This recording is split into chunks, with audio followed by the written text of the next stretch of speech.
நம்ம வரலாறுல எத்தனையோ பேரரசுகள் வந்திருக்கு போயிருக்கு. ஆனா சில பேரரசுகள் மட்டும் நம்ம மனசை விட்டு நீங்கவே நீங்காது. அதுக்கு காரணம் அவங்க ஜெயிச்ச போர்கள் மட்டும் இல்ல, அவங்க நமக்கு விட்டுட்டு போன அழியாத சின்னங்கள் தான். யோசிச்சு பாத்தீங்களா? ஒரு பேரரசு எப்படி சாக வரம் வாங்குது, எப்படி அது காலத்தே ஜெயிச்சு தன்னை ஒரு அழிக்க முடியாத சக்தியா மாத்திக்குது. இதுக்கான பதில் வெறும் போர்க்காலத்துல மட்டும் இல்ல, அது தன்னைத்தானே செதுக்கிக்குது. காலத்தால அழிக்க முடியாதபடி அவங்க போர்க்களத்துல மட்டும் ஜெயிக்கல, கலையில, கட்டடக்கலையில, பண்பாட்டுலன்னு எல்லாத்துலயும் தங்களோட முத்திரைய பதிச்சாங்க. அப்படிப்பட்ட ஒரு பேரரசோட கதை தான் சாளுக்கியர்களோட கதை. வாங்க நம்ம டைம் டிராவல் பண்ணி 6ஆம் நூற்றாண்டுக்கு போலாம். அப்போ இந்தியால ஒரு பெரிய அரசியல் மாற்றம் நடந்துட்டு இருக்கு. சின்ன சின்ன ராஜ்யங்கள்லாம் போய் பெரிய பெரிய சாம்ராஜ்யங்கள் உருவாகிற நேரம். அந்த மாதிரி ஒரு சமயத்துல தான் தென்னிந்தியாவுல ஒரு புது சக்தி உதயமாகுது. அந்த சக்தி தான் சாளுக்கியர்கள். அவங்க வேற யாரும் இல்ல, நம்ம கர்நாடக பகுதியை சேர்ந்தவங்க தான். கடம்ப பேரரசு வீழ்ச்சி அடைஞ்சப்போ அந்த வாய்ப்பை சரியா பயன்படுத்திக்கிட்டு தங்களோட சுதந்திரத்தை அறிவிச்சாங்க. அவங்களோட தலைநகரமா வாதாபி, அதாவது நாம இன்னைக்கு பாதாமின்னு சொல்ற இடம் தான் அவங்களோட கனவு நகரமா மாறுச்சு. இங்க பாருங்களேன், வெறும் 50 வருஷத்துல முதலாம் புலிகேசி வம்சத்தை ஆரம்பிக்கிறாரு. அவரோட பையன் கீர்த்திவர்மன் ராஜ்யத்தை விரிவுபடுத்துறாரு. அப்புறம் அவரோட சகோதரர் மங்களேஷன் அதிகாரத்தை பலப்படுத்துறாரு. ஒரு 3 தலைமுறைக்குள்ள ஒரு பேரரசுக்கான அஸ்திவாரத்தை எவ்வளோ வேகமா போட்டிருக்காங்க பாருங்க. இது வெறும் தொடக்கம்தான். ஆனா அவங்களோட வேகம், அவங்க எவ்வளோ பெரிய ஆளுங்களா வரப்போறாங்கன்னு காட்டுறதுக்கு ஒரு டீசர் மாதிரி இருந்துச்சு. எல்லா பேரரசுக்கும் ஒரு ஹீரோ இருப்பாங்க இல்லையா? ஒரு சகாப்தத்தையே உருவாக்குற ஒருத்தர். சாளுக்கியர்களுக்கு அப்படி ஒருத்தர் இருந்தாருன்னா அது 2ஆம் புலிகேசி தான். இந்த வம்சத்தோட பேரை இந்தியாவோட மூல முடுக்குக்கெல்லாம் கொண்டு போய் சேர்த்த மாபெரும் சக்கரவர்த்தி. அவரோட சாம்ராஜ்யம் வடக்கே நர்மதை நதியிலிருந்து தெற்கே காவிரி வரைக்கும் பறந்து விரிஞ்சிருந்தது. தக்கான பீடபூமியே அவரோட கட்டுப்பாட்டுல இருந்துச்சு. ஆனா அவரோட மிகப்பெரிய சாதனை என்னன்னு தெரியுமா? வட இந்தியாவுக்கே ராஜாவா இருந்த ஹர்ஷர் தெற்கு பக்கம் படையெடுத்து வந்தப்போ அவரை நர்மதை நதிக்கரையில தடுத்து நிறுத்தினதுதான். இது சாதாரண வெற்றி இல்ல. இந்த ஒரு வெற்றி தான் தென்னிந்தியாவோட தனித்துவமான அரசியல், கலாச்சார அடையாளத்தை பல நூற்றாண்டுகளுக்கு காப்பாத்துச்சு. இந்தியாவோட வரலாற்றையே மாத்தின ஒரு திருப்பு முனை இது. இந்த வெற்றி எவ்வளோ பெருசுங்கிறத அவரோட அரசவை கவிஞர் ரவிகீர்த்தி ரொம்ப அழகா சொல்லியிருக்காரு. ஐஹோல் கல்வெட்டுல என்ன எழுதியிருக்காருன்னா, மாபெரும் மன்னன் ஹர்ஷர் இந்த தோல்விக்கு அப்புறம் தன்னோட ஹர்ஷத்தையே இழந்துட்டார்னு சொல்றாரு. ஹர்ஷம்னா மகிழ்ச்சி. அதாவது ஹர்ஷர் தோத்து போனதுல தன்னோட சந்தோஷத்தையே இழந்துட்டாருன்னு ஒரு ஸ்லேடையா சொல்றது எவ்வளோ பவர்ஃபுல்லா இருக்கு பாருங்க. சரி, போர்க்களத்துல அவங்க பெரிய வீரர்கள் தான். ஆனா அவங்களோட உண்மையான அடையாளம், அவங்க காலத்தால் அழிக்க முடியாத மரபு செல்வம் எதுனா அது அவங்க கல்லுல செதுக்கின கவிதை தான்.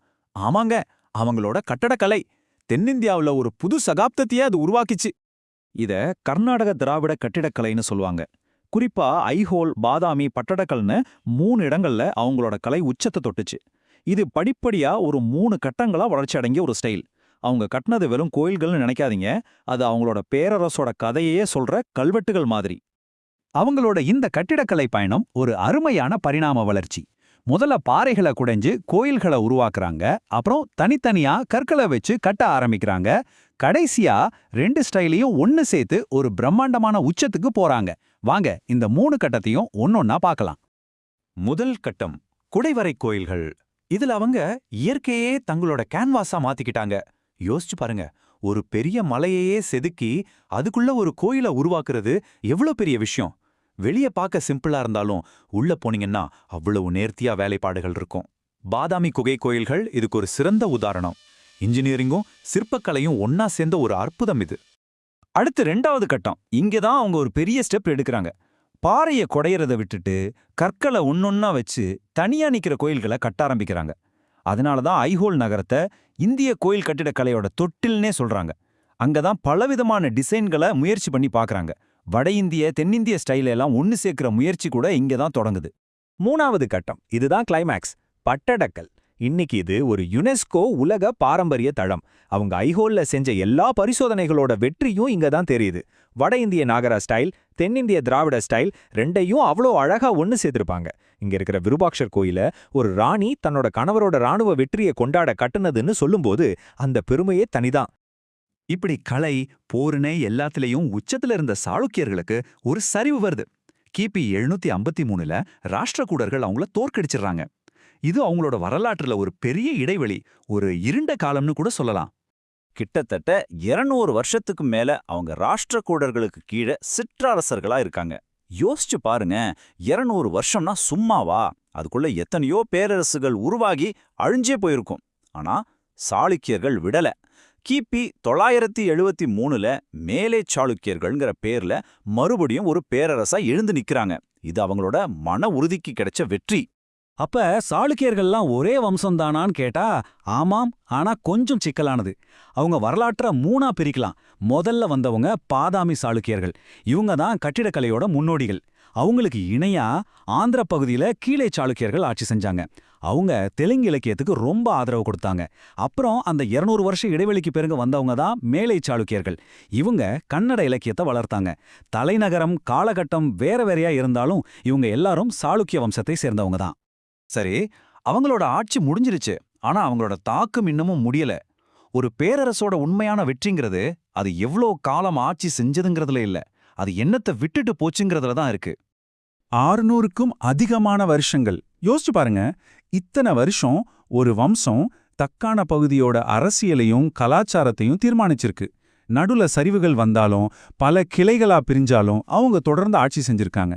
இதுவே ஒரு பெரிய சாதனை தான். அப்ப அவங்க நமக்கு என்னவெல்லாம் கொடுத்திருக்காங்க? முதல்ல அவங்களோட கட்டிடக்கலை, அவங்க உருவாக்குன அந்த வேசரா ஸ்டைல், அதுக்கு பிறகு வந்த பல பேரரசுகளுக்கு ஒரு இன்ஸ்பிரேஷனா இருந்துச்சு. அடுத்து இலக்கியம். கன்னட இலக்கியத்தோட மும்மணிகள்னு சொல்லப்படுற கவிஞர்களுக்கும் தெலுங்கு இலக்கியத்தோட பிறப்புக்கும் அவங்க தான் காரணம். அப்புறம் சட்டம். மிதாக்ஷரான ஒரு இந்து சட்ட நூல் அவங்க காலத்துல தான் எழுதப்பட்டுச்சு. இன்னும் சொல்ல போனா அவங்களோட திறமையான நிர்வாக முறை பிற்கால தென்னிந்திய அரசுகளுக்கெல்லாம் ஒரு ரோல் மாடலா இருந்துச்சு. பாருங்க அவங்களோட தாக்கம் எவ்வளோ துறைகள்ல இருக்குன்னு. அப்போ ஒரு கேள்வி வருது. 1500 வருஷம் நிலைச்சு நிக்கிற ஒரு பாரம்பரியத்தை உருவாக்க என்னதான் தேவை? ஒரு கையில வாள் மட்டும் போதுமா? இல்ல ஒளியோட நேர்த்தி வேணுமா? இல்ல இது எல்லாத்தையும் தாண்டி காலத்தையே வெல்லக்கூடிய ஒரு தொலைநோக்கு பார்வை வேணுமா? சாளுக்கியர்களோட கதை நமக்கு ஒரு விஷயத்தை தெளிவா சொல்லுது. ஒரு பேரரசு வெறும் போர்க்களத்துல மட்டும் சாகாவரம் பெற முடியாது. அது கல்லுல, சொல்லுல, சட்டத்துல எல்லாத்திலும் தன்னை நிலைநிறுத்தும் போதுதான் அது உண்மையிலே அழியாத ஒன்றா மாறுது.